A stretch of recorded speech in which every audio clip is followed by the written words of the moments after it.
நாம் தற்பொழுது பார்க்க போவது 11ஆம் வகுப்பு பொதுத் தேர்வில் எதிர்பார்க்கப்படும் வினாக்களாக கேள்வி 1, இனம் மொழி குறித்த ரசூல் கம்ஸதோவ் பார்வையை குறிப்பிடுக. இனம் மொழி குறித்த ரசூல் கம்ஸதோவ் பார்வையை குறிப்பிடுக. அதற்கான பதில், தன் இனத்தையும் மொழியையும் பாடாத கவிதை, வேரில்லாத மரம், கூடில்லாத பறவை என்று இனம் மொழி குறித்த தமது பார்வையை குறிப்பிடுகிறார் ரசூல் கம்ஸதோவ். தன் இனத்தையும் மொழியையும் பாடாத கவிதை, வேரில்லாத மரம், கூடில்லாத பறவை என்று இனம் மொழி குறித்த தமது பார்வையை குறிப்பிடுகிறார் ரசூல் கம்ஸதோவ். இதனைத் தொடர்ந்து உயிரெழுத்து 12 திருக்குறள் நாலடியார் இச்சொற்களில் எவ்வகை ஈற்றெழுத்துகள் அமைந்துள்ளன? கேள்வியை நன்றா புரிஞ்சுக்கிங்க. உயிரெழுத்து 12 திருக்குறள் நாலடியார் இச்சொற்களில் எவ்வகை ஈற்றெழுத்துகள் அமைந்துள்ளன? ஈற்றெழுத்துகள் என்றால் இறுதி எழுத்துகள் என்று பொருள். உயிரெழுத்து இது மெய்யீறு. ஏன் மெய்யீறுனா, உயிரெழுத்தை பிரித்தால் உயிர் கூட்டல் எழுத்து. உயிர் என்பதனுடைய இறுதி எழுத்து இரு. அப்போ இரு என்பது மெய்யெழுத்து, அதனால் இது மெய்யீறு. 12 இது உயிரீறு. ஏன் 12 என்றது உயிரீறுன்னா, 10 கூட்டல் 2 தான் 12. அப்போ 10 என்பதில் தூ இருக்குது, கடைசி எழுத்து. தூவை பிரித்தா இத்து கூட்டல் ஊ. அப்போ ஊன்றது உயிர் எழுத்து, அதனால் இது உயிரீறு. திருக்குறள் அப்படின்றது உயிரீறு. ஏன் திருக்குறள் உயிரீறு அப்படின்னா, திருக்குறளை பிரித்தா திரு கூட்டல் குறள் அப்படின்னு வரும். இப்போ திருன்றத்தினுடைய இறுதி எழுத்து ரூ, அந்த ரூவை பிரித்தா இரு கூட்டல் ஊன்னு வரும். அப்போ ஊ அப்படின்றது வருதுனால இது உயிரீறு. நாலடியார் அப்படின்றதும் உயிரீறு. ஏன்னா நாலடியாரை பிரித்தா 4 கூட்டல் அடியார் என்று பொருள். இப்போ 4 என்பதனுடைய இறுதி எழுத்து கு. அப்போ கூவை பிரித்தா இக்கு கூட்டல் ஊ. அப்போ ஊ என்பது உயிர் எழுத்து, அதனால் உயிரீறு. இதனைத் தொடர்ந்து கவிஞர்கள் நேரடி மொழி என கருதுவது எதனை? கவிஞர்கள் நேரடி மொழி என கருதுவது எதனை? எழுத்து மொழியில் பேச்சை கேட்க எதிராளி என்கின்ற ஒருவன் கிடையாது. எனவே எழுத்து என்பது தனக்குத்தானே பேசிக்கொள்கிற பேச்சு. நல்லா தெரிஞ்சுங்க. கவிஞர்கள் நேரடி மொழி என கருதுவது எதனை? எழுத்து மொழியில் பேச்சை கேட்க எதிராளி என்கின்ற ஒருவன் கிடையாது. நாம் எழுதுகின்ற போது நம்ம எழுதில் கேட்கக்கூடிய நபர்கள் அப்படின்னு யாரும் கிடையாது. எனவே எழுத்து என்பது தனக்குத்தானே பேசிக்கொள்கின்ற பேச்சு.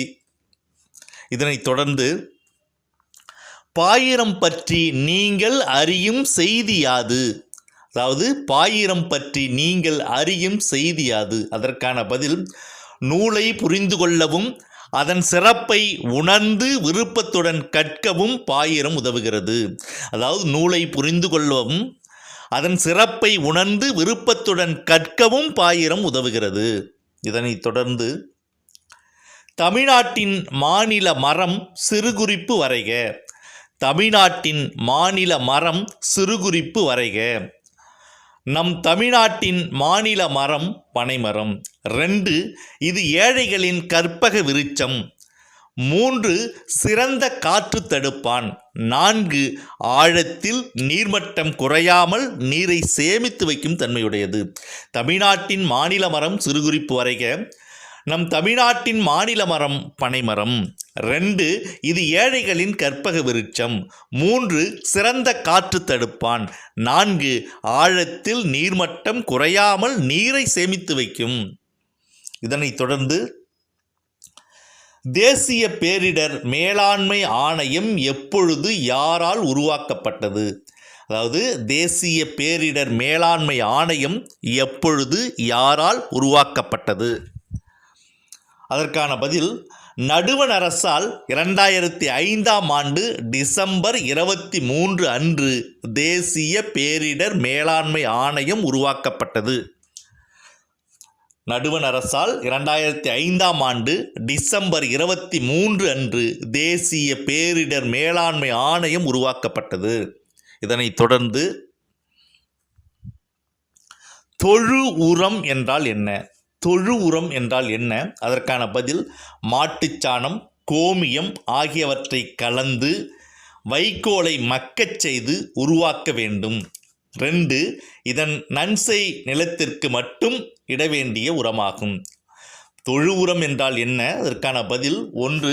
மாட்டுச்சாணம், கோமியம் ஆகியவற்றை கலந்து வைக்கோலை மக்கச் செய்து உருவாக்க வேண்டும்.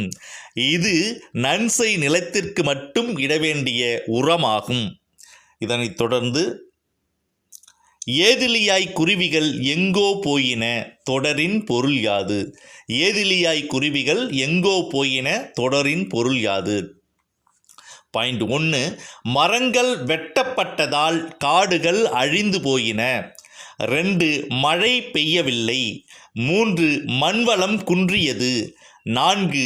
இயற்கையில் மாற்றம் ஏற்பட்டதால் வாழ்வதற்கான சூழல் இல்லாததால் கருவிகள் எங்கோ இருப்பிடம் தேடி அலைந்தன.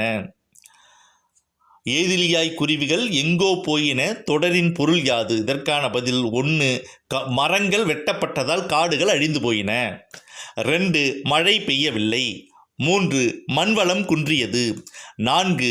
இயற்கையில் மாற்றம் ஏற்பட்டதால் வாழ்வதற்கான சூழல் இல்லாததால் குருவிகள் எங்கோ இருப்பிடம் தேடி அலைந்தன. இதனைத் தொடர்ந்து கண்காணி என்பதன் சொற்சுவையை விளக்குக. கண்காணி என்பதன் சொற்சுவையை விளக்குக. 1. கண்காணம், கங்காணம் என்பவை பயிர்த்தொழிலில் கையாளப்படும் சொற்கள். 2. வயலில் நெல் அறுவடை செய்து களத்தில் ஒப்படை செய்யப்படும் நெல் அளவை மேற்பார்வை செய்பவரை குறிக்கும். அதாவது கண்காணி என்பதன் சொற்சுவையை விளக்குக. பாயிண்ட் 1. கண்காணம், கங்காணம் என்பவை பயிர்த்தொழிலில் கையாளப்படும் சொற்கள். 2. வயலில் நெல் அறுவடை செய்து களத்தில் ஒப்படை செய்யப்படும் நெல் அளவை மேற்பார்வை செய்பவரை குறிக்கும் சொல் தான் இந்த கண்காணி என்பதாகும்.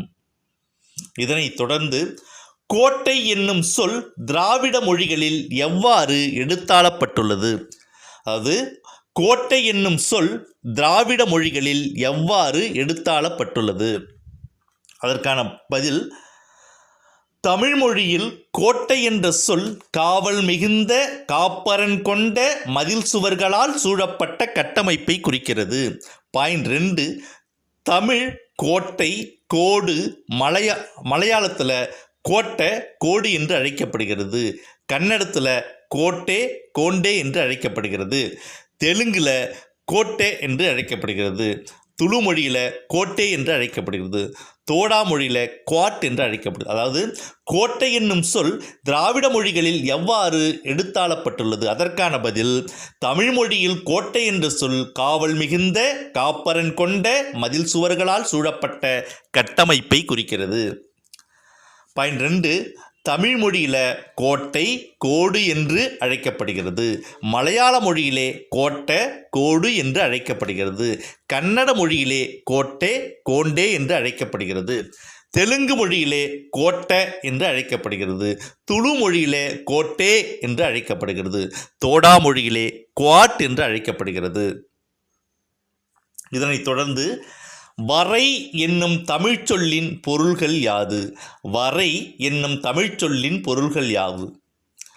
அதற்கான விடை வரை என்ற சொல் கோடு, மலை, சிகரம், கரை, விளிம்பு, எல்லை, நுனி போன்ற பொருள்களில் பயன்படுத்தப்படுகிறது. அதாவது வரை என்னும் சொல்லின் பொருள்கள் யாவை? அதற்கான பதில் வரை என்ற சொல் கோடு, மலை, சிகரம், கரை, விளிம்பு, எல்லை, நுனி போன்ற பொருள்களில் பயன்படுத்தப்படுகிறது. இதனைத் தொடர்ந்து பொதுவியல் திணையை விளக்குக. பொதுவியல் திணையை விளக்குக. அதற்கான விடை வெற்றி முதல் பாடான் வரை உள்ள திணைகளில் கூறப்படாத செய்திகளையும் பிற பொதுவான செய்திகளையும் தொகுத்து கூறுவது பொதுவியல் திணையாகும். பொதுவியல் திணை விளக்குக. அதற்கான பதில் வெற்றி முதல் பாடான் வரையுள்ள திணைகளில் கூறப்படாத செய்திகளையும் பிற பொதுவான செய்திகளையும் தொகுத்து கூறுவது பொதுவியல் திணையாகும். இதனைத் தொடர்ந்து சப்ஸ்கிரைப் செய்யாத தமிழ் உறவுகள் உடனே சப்ஸ்கிரைப் செய்து தங்களது வலிமையான உறவுகளை இணைத்து கொள்ளுங்கள். நீங்கள் சப்ஸ்கிரைப் செஞ்சீங்கன்னா நாங்கள் போடுற அந்த வீடியோ லிங்க்கு உங்களுக்கு தொடர்ச்சியாக வரும். அதற்காக சப்ஸ்கிரைப் செய்து உங்களுடைய வலிமையான ஆதரவுகளை அளித்திடுங்கள். நன்றி.